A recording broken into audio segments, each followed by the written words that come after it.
లో కూడా మళ్ళా ఎవరికి ఏది ఇవ్వాలనో అన్నిటినీ మీరే నిర్ణయిస్తున్నారు. ఈ ఢిల్లీ పర్యటన ఓం బిర్లా లోక్సభ స్పీకర్ గారి కూతురు యొక్క వివాహ కార్యక్రమం ఉన్నది. గతంలో నేను, ఉత్తమ్ కుమార్ రెడ్డి గారు, కోమటిరెడ్డి వెంకటరెడ్డి గారు పార్లమెంట్లో సభ్యులుగా మేము ఉన్నాం. వారితో మాకు వ్యక్తిగతంగా పరిచయం ఉన్నది. వారు ప్రత్యేకంగా ఆహ్వానించారు కాబట్టి ఓం బిర్లా కూతురు వివాహానికి హాజరు కావాలి అని చెప్పి నేను, ఉత్తమ్ కుమార్ రెడ్డి గారు ఢిల్లీకి వెళ్తున్నాము. ఈ పర్యటనకు రాజకీయ ప్రాధాన్యత లేదు. ఈరోజు సాయంత్రం వివాహ కార్యక్రమంలో పాల్గొని రేపు తెలంగాణకు సంబంధించిన లోక్సభ, రాజ్యసభ సభ్యులతో ఒక సమావేశాన్ని ఏర్పాటు చేసి రాష్ట్ర ప్రభుత్వానికి రావాల్సిన నిధులు, ఇవ్వవలసిన అనుమతుల మీద కేంద్ర ప్రభుత్వంలో మంత్రులను, ప్రధానమంత్రితో సహా లోక్సభలో ప్రస్తావించడానికి అవసరమైన విషయాలను వాళ్ళతో చర్చించి వాళ్ళకు కొన్ని సూచనలు చేసి దానికి సంబంధించిన లేఖలు మా పార్లమెంట్ సభ్యులందరికీ కూడా ఇచ్చి పార్లమెంట్లో ప్రస్తావించడానికి అవసరమైన సమాచారాన్ని వాళ్ళకి ఇవ్వడం ద్వారా తెలంగాణ రాష్ట్ర ప్రజల యొక్క ప్రయోజనాలను, రాష్ట్రానికి రావాల్సిన నిధులను, అనుమతులను రాబట్టుకోవడానికి ఒక కార్యాచరణ రేపు నిర్ణయించుకుంటాము.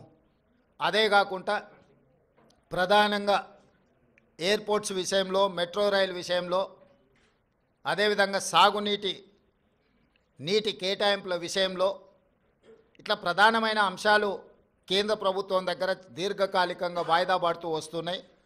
రేపు ఎవరైనా మంత్రులు అందుబాటులో ఉంటే అది డిఫెన్స్ కావచ్చు, అర్బన్ డెవలప్మెంట్ కావచ్చు, జలశక్తి కావచ్చు, ఎయిర్పోర్ట్ అథారిటీ రిలేటెడ్ ఇష్యూస్ కావచ్చు, మంత్రులు ఎవరైనా ఉంటే రేపు అపాయింట్మెంట్స్ ఒకవేళ దొరికితే అందుబాటులో ఉన్న ఎంపీలు, అందుబాటులో ఉన్న మంత్రులము ఆయా కేంద్ర మంత్రులను కలిసి రాష్ట్రానికి రావాల్సిన నిధులను, అనుమతులను రాబట్టుకోవడానికి ప్రయత్నం చేస్తాము.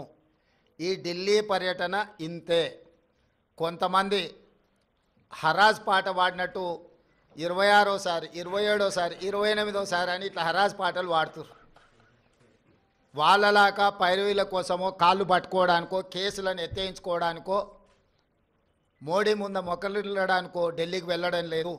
కేంద్ర ప్రభుత్వాన్ని అవసరమైతే నిలదీసైనా రాష్ట్ర ప్రభుత్వానికి రావాల్సిన నిధులు, అనుమతులను తెచ్చుకోవడానికే మేము ఢిల్లీ పర్యటన చేస్తున్నాము.